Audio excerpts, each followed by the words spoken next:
5-ci bölmənin 3-cü dərsinə çatmışıq artıq. Mövzunun adı inflation, yəni inflyasiyadır. Həmişə kimi kömək eləyəcəm. Mətni birinci analiz edəcək, sonra mətnə aid olan comprehension, lüğət, speaking və sair tapşırıqlarda birlikdə işləyəcəyik.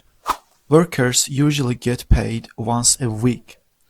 İşçilər normalda həftədə bir dəfə ödəniş alırlar, ödəniş olunur onlara. But in Germany in the early 1920s, amma Almaniyada 1920-lərin əvvəllərində they get paid twice a day. Onlara gündə 2 dəfə maaş verilirdi. Besides that, ondan əlavə they had an extra half an hour every morning to go shopping for food. Ondan əlavə onların hər səhər əlavə bir extra half hour, əlavə bir yarım saat var idi ki, ərzaq üçün bazarlığa getsinlər. If that sounds wonderful, əgər bu sizə xoş gəlirsə, xoş səslənirsə, let's see what one normal day in 1923 was really like. Gəlin görək onda həqiqətən əslində 1923-də normal bir gün necə idi əslində. At 11:30 a.m., work stopped at the factory and Karl Hoffman lined up with the other workers. Səhər 11-də zavodda iş dayandı və Karl Hoffman with the other workers başqa işçilərlə neynədi? Sıraya düzüldü. Line normalda xətt deməkdir, amma line up xəttdə durmaq, yəni sıraya durmaq mənasını verir. Sıraya düzüldülər. The boss gave him 2 huge bags. Müdür ona 2 nəhəng torba verdi. Here is your morning's salary, the boss said. Bu sənin səhər maaşındır, müdür dedi. 50 million German marks in cash. Cash nağd pul deməkdir. 50 million in cash, yəni nağd 50 milyon Alman markı var deyirdi burada. Karl loaded his salary into a wheelbarrow. Əndə kimi tərcümə eləyək. Load yükləmək deməkdir. Bilməmiş olmarsınız. O loading sözü var, yəni yüklənir. Load yükləmək deməkdir. Yüklədi, his salary, maaşını yüklədi. Hara? Wheelbarrow-a. Wheelbarrow nədir? Bəs əl arabası. Maaş o qədər çoxdur ki, təsəvvür edin. Onu əl arabasını daşıyır. And run in the direction of a big produce store. Və böyük bir ərzaq mağazası istiqamətində qaçdı. Inside, he stood, içəridə, yəni mağazanın içində, he stood in a long line of people with huge bags of money. İçəridə o dayandı. Harda? In a long line of people. İnsanların uzun bir cərgəsində dayandı. All with huge bags of money. All deyərkən bütün insanlara söhbət keçir. Burada həmin o insanların hamısının əlində, yəni nəhəng pul çantaları var idi. How much are the onions? He asked the sales clerk. Soğan neçəyədir deyə o satıcıdan soruşdu. 25 million marks for one. Biri 25 milyon markdır deyə dedi. Deməli, 25 milyon marks for one. Bir şeyin birinin qiymətini deyəndə bu formada demək olar deməli. She answered deyə o cavab verdi satıcı. Karl bought 2 onions and gave her the contents of his wheelbarrow. Karl soğanları aldı və ona verdi, yəni satıcıya verdi nəyi? The contents of his wheelbarrow.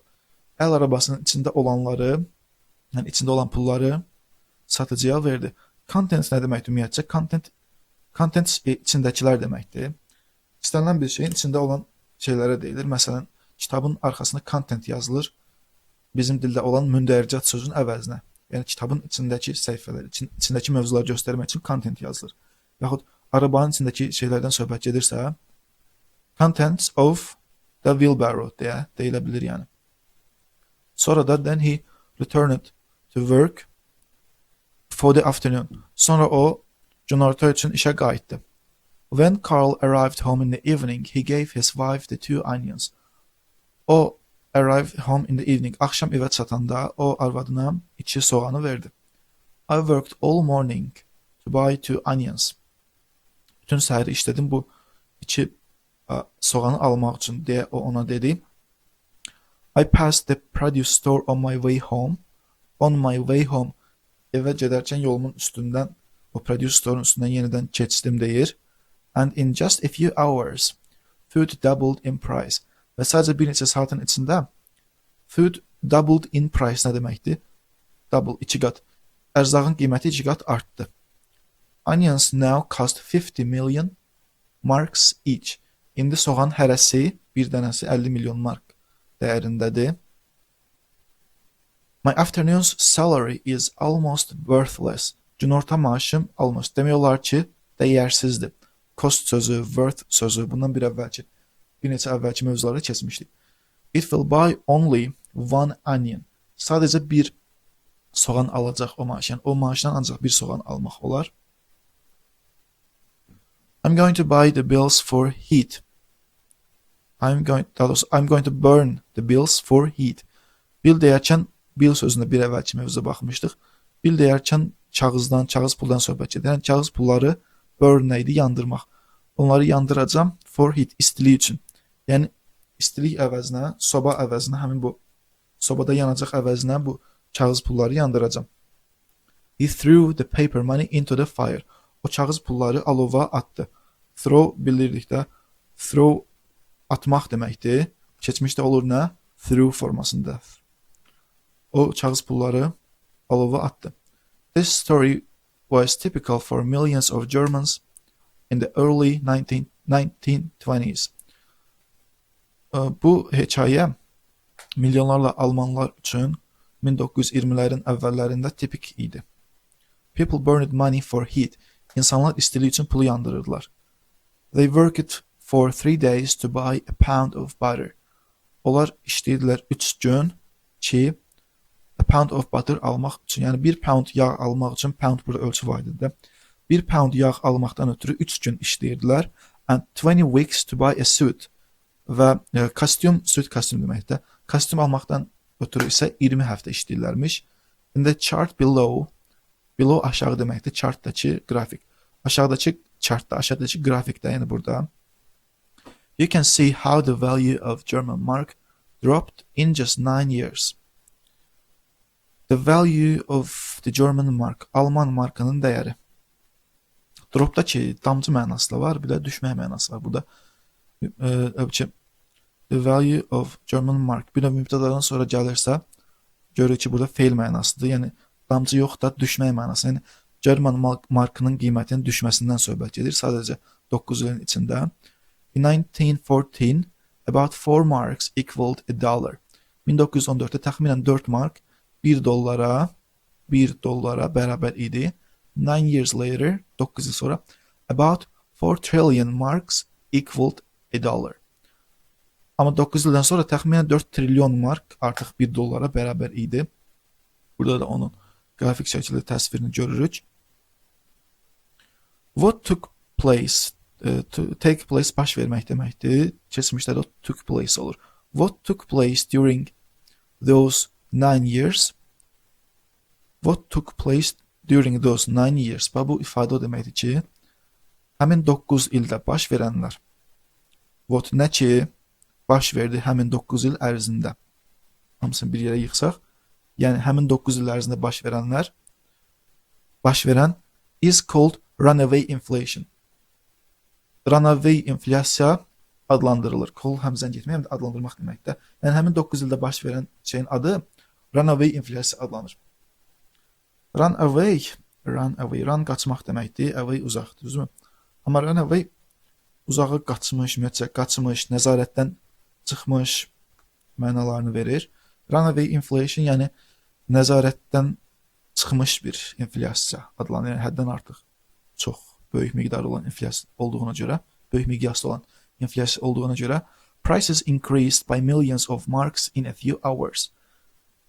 Bir neçə saatın içində qiymətlər bir neçə milyon mark olaraq qalxırdı. It is normal for countries to have a little inflation. Ölkələr üçün biraz inflyasiya olması normaldır, but usually it is very slow. Adətən bu çox yavaş olur.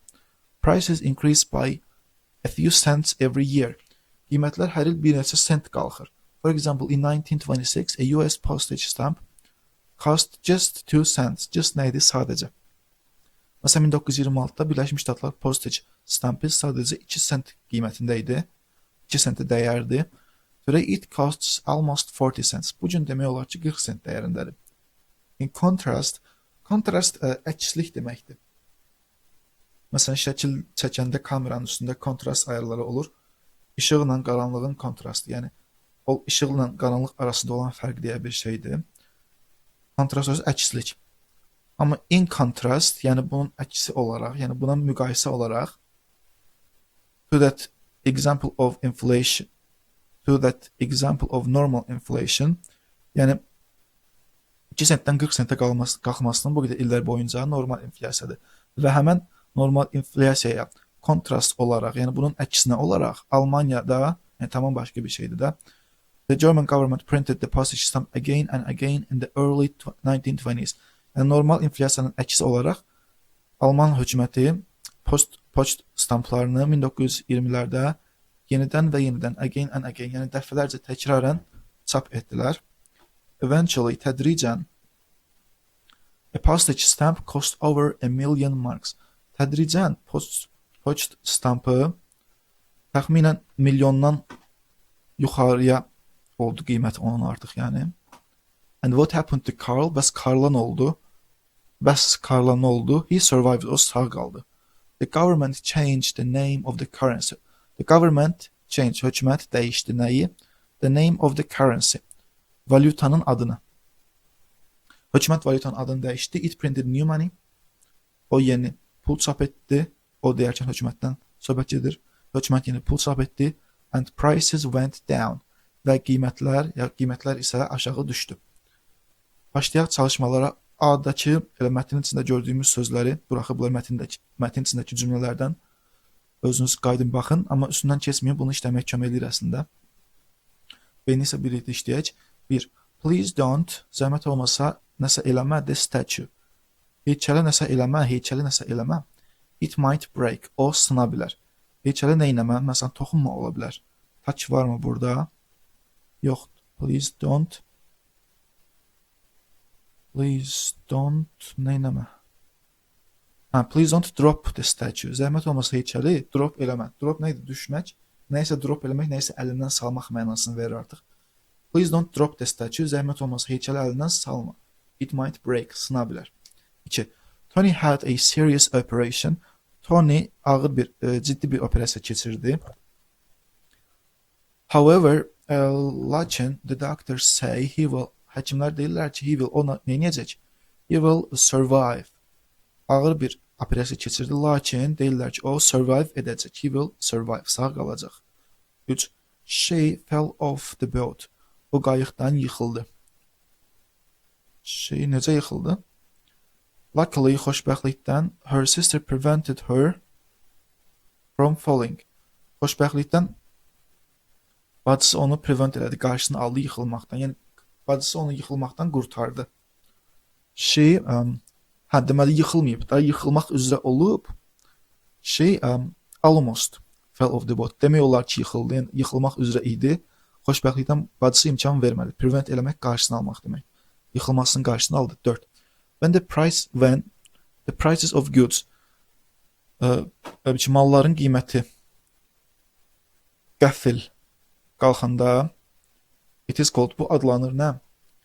It is called inflation. Bu inflyasiya adlanır. Malların qiyməti qəfil qalxanda. 5. I think the bank is north of here. I think, mən düşünürəm və yaxud məncə bank buranın şimalındadır. North of here. I hope I'm going in the right. Ümid edirəm ki, mən gedirəm düz, nədə? Düz istiqamətdə də, şimal görmüşüksə, orada gedirsə deməli, oranın istiqamətindən söhbət gedir. İstiqamət nə deyirlər? Bəs direction. I hope I'm going in the right direction. Ümid edirəm ki, düz istiqamətdə gedirəm. 6. I work in a, mən işləyirəm hardasa, that makes cars. Hansı ki, maşın düzəldir. Deməli, I work in a factory. Mən fabrikdə işləyirəm, zavodda işləyirəm. Hansı ki, maşın düzəldir. Yəni, mən maşın düzəldən zavodda işləyirəm. Yəni, bunları mən screenshot eləyim ki, hər dəfə yuxarı qalxası olmayaq. Can you help me? Mənə kömək edə bilərsənmi? These stones into the truck. Bu daşları trak yük maşınına neynəməyə kömək edə bilərsən? Can you help me? Yükləmək olacaq da yəqin ki. Yükləməyə nə deyirlər? Load. Can you help me load? Can you help me load? Yükləməyə kömək edə bilərsənmi? 8. The pale grey tutqun boz divarlar, nəyin divarları? Nicely qəşəngcə with the reds and purples of the carpet on the floor. Döşəmənin üzərindəki xalçanın qırmızıları və purple-ları ilə boz, yəni bənövşəyi rəngləri ilə boz divarlar nə edirdilər? Uyğunlaşırdılar yəqin ki və yaxud yox, uyğunlaşmaq yox. Kontrast söz varmı? Burada var. Kontrast nə idi? Əks olmaq, bir-birinin əksi olmaq. Bir-birini bir növ rəng cəhətdən tamamlamaq. Yəni ki, tutqun boz divarlarına xalçanın üzərindəki parlaq qırmızılar və purple rənglər bir-birini kontrast edirdilər. Bir-birini tamamlayırlar. Kontrastı bayaq isim mənasında dedik mənasını, amma burada grey walls mübtədadan sonra kontrastı feil olaraq görmüşük artıq. Onunla kontrast edirlər mənasında. 9. She took them, götürdü, out of the bag. Çantadan götürdü nəyi? And used the bag for shopping. Və çantanı shopping üçün istifadə etdi. She took the contents out of the bag. İçindəkiləri çantadan götürdü. Çantanın içini boşaltdı, yəni və çantanı shopping üçün istifadə etdi. 10. I'm going to the bank to get $100 in cash olacaq da nəqd $100. Nəqd $100 almaq üçün banka gedirəm. 11. Could you please, zəhmət olmasa, neyə bilərsən? In alphabetical order. Alfabetik sırada, yəni əlifba sırası ilə neyə bilərsən? Could you please line up? Line up nə idi? Düzülmək, sıraya durmaq. Məsələn, yəni insanlara deyir ki, siz zəhmət olmasa əlifba sırası ilə düzülə bilərsiniz deyə soruşur. 12. I want to ask my, soruşmaq istəyirəm nəyimlə? To increase my salary, maaşımı qaldırmağı. Yəqin ki, müdürdən istəyər, soruşar da. I want to ask my boss to increase my salary. C. C də yəni lüğət tapşırığıdır. Qorxuram ki, video çox uzun olanda insanlar ötürüb baxmaz, ona görə bunu ötürəcəm mən də. Amma oturun özünüz işləyin, hansında sualınız olsa mən kömək edəcəm. D. Maraqlı tapşırıqdır. İndiyə kimi bu kitabda görməmişdim bunu. Number nə deməkdir? Nömrə deməkdir və yaxud rəqəm deməkdir. İsim olaraq, amma feil olaraq nömrələmək, rəqəmləmək mənası verir. Burada da feil mənasındadır ki, number these sentences, bu cümlələri nömrələyin in the right order, düzgün sırada.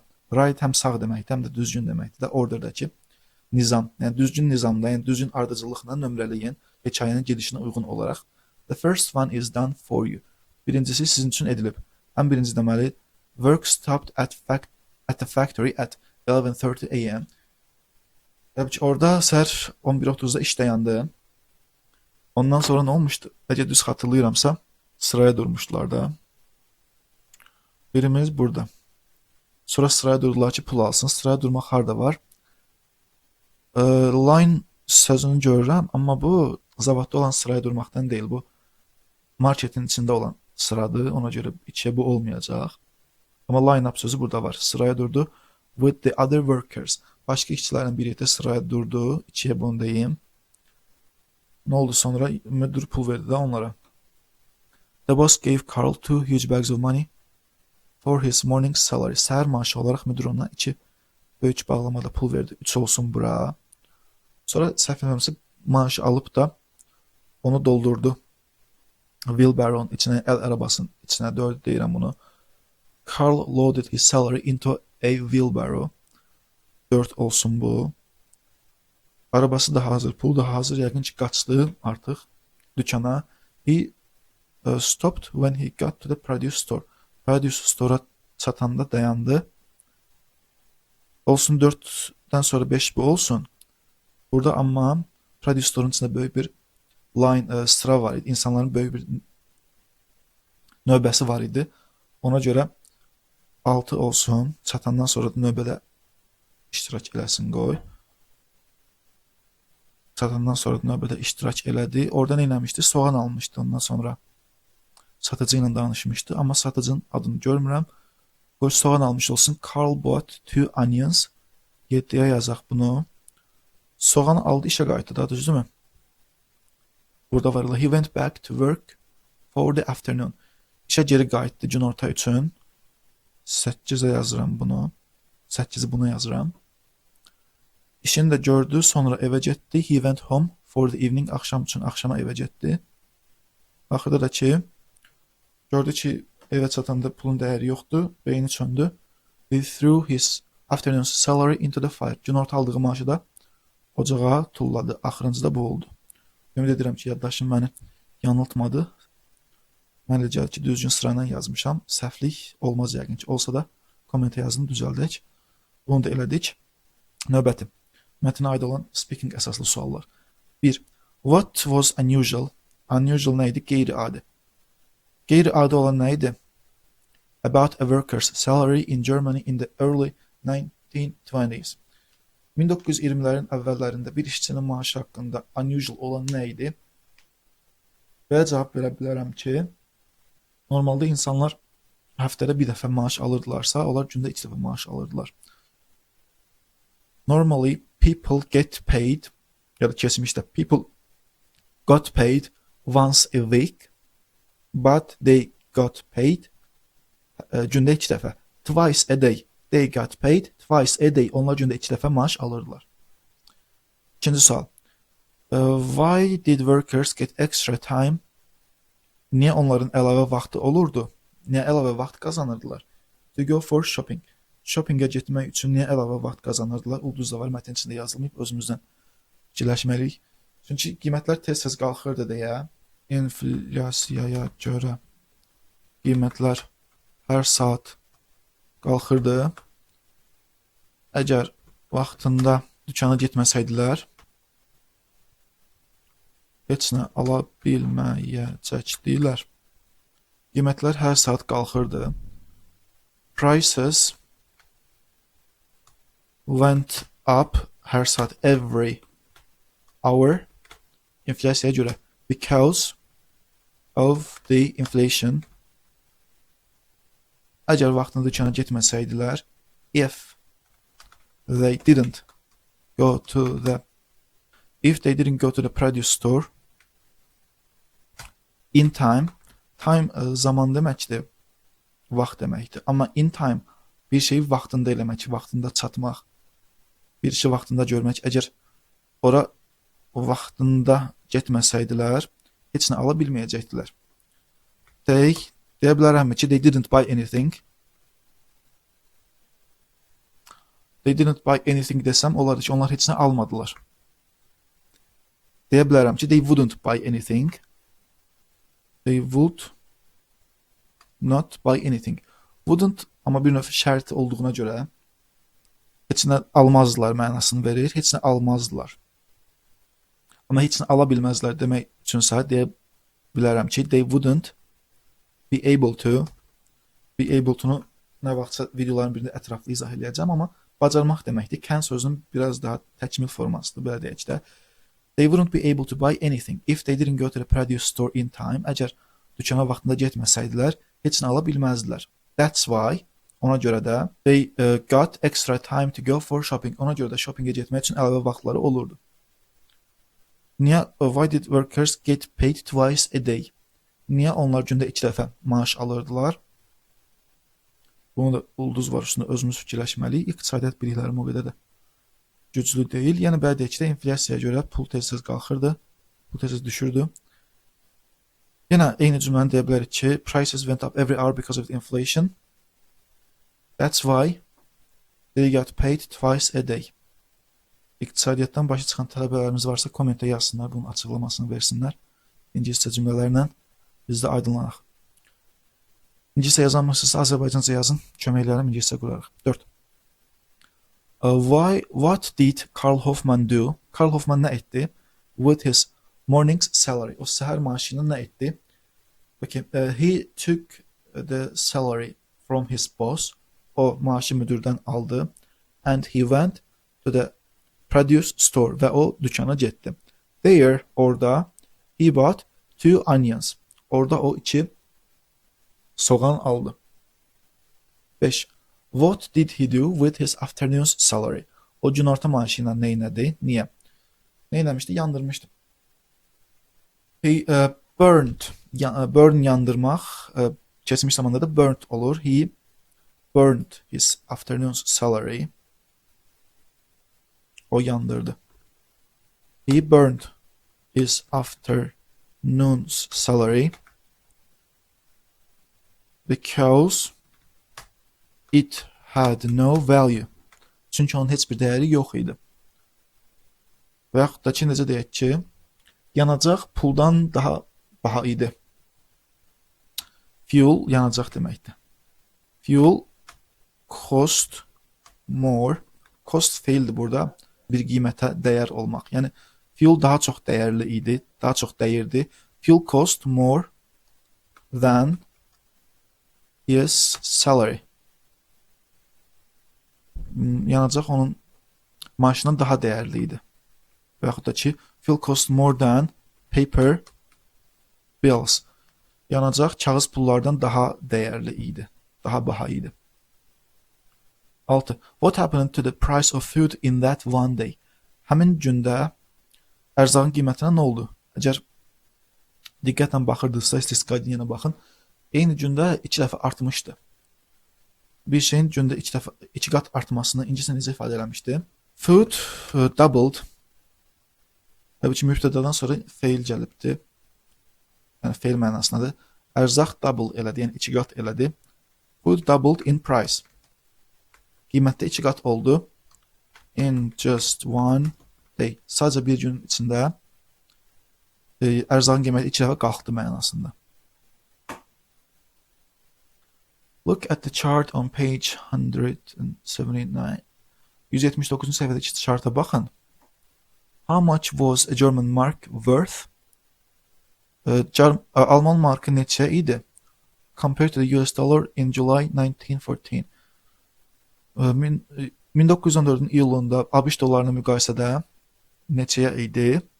1914-də. Bir də eyni şey 1923-cün noyabrında neçə idi? Baxaq görək. 1914 bir də 23. 1914 bir də 23. 1914 bir də 23 november 23-də deyəsən noyabrın 23-də. 23 noyabrında. Okay. Ən birinci 4 mark elə bil ki 1 dollar olub. Sonra 4 trilyon idi də. Mətnin içində var idi bu cümlə əslində yadıma düşdü. 4 trilyon 1 dollara bərabər olub. Və deyək də at first əvvəlcə 4 marks was equal to 1 dollar. 4 mark 1 dollara bərabər idi. But later amma sonra 4 trillion marks were equal to bərabər idi just 1 dollar. Sonra 4 trilyon mark sadəcə 1 dollara bərabər idi. Görün mətnin içində necə demişdi bunu? In 1914, about 4 marks equaled a dollar. 9 years later, 9 yıl sonra about 4 trillion marks equaled a dollar. Bu da elə belə dedi, növbəti. 8. How much did a postage stamp cost in the United States in 1926?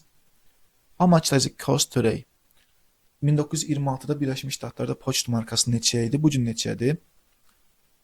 In 1926, it cost only a few cents. 1926-da sadəcə bir neçə sentə bərabər idi. But now it costs, nə bilim, atıran bir qiymət. But now it costs 50 cents. Amma indi 50 dollara bərabərdir. Because of the inflation. İnflyasiyaya görə. 9. How is runaway inflation different from normal inflation? Runaway inflyasiya normal inflyasiyadan necə fərqlənir? Daha yaxşı ifadə edə bilməyimiz üçün mətnin özünə istinad edək, görək nətər demişdi. Okay, prices increased by millions of marks in a few hours. Aha. Deməli, normally inflation is very slow. Normalda və yaxud usually inflation is very slow. Normalda inflyasiya çox yavaş olur, but when prices increase by millions in a few hours, amma qiymətlər bir neçə saatin içində milyonlarla qalxanda, it is called runaway inflation. Bu runaway inflyasiya adlanır. Daha yazmadım. Özürlü sayın. Mən elə gəlir ki, beyninizdə qura bilərsiniz. Siz bu cümlələri ümumiyyətcə geçim götürüb bir qırağa yazın. Arada gedin gəlin baxın. Sonuncu tapşırıqda mətnin əsas ideyasını seçməyimizi istəyir bizdən. Əslində çətin deyil. Video indiyə kimi baxdısa, bunları oxuyub mətnin əsas ideyasının hansı olduğunu tapa bilərsiniz, mənə elə gəlir. Yenə də kommentə yazın, mən sizə deyəcəm düz tapmısınız yoxsa yox. İzlədiyiniz üçün sağ olun. Növbəti videoda görüşərik.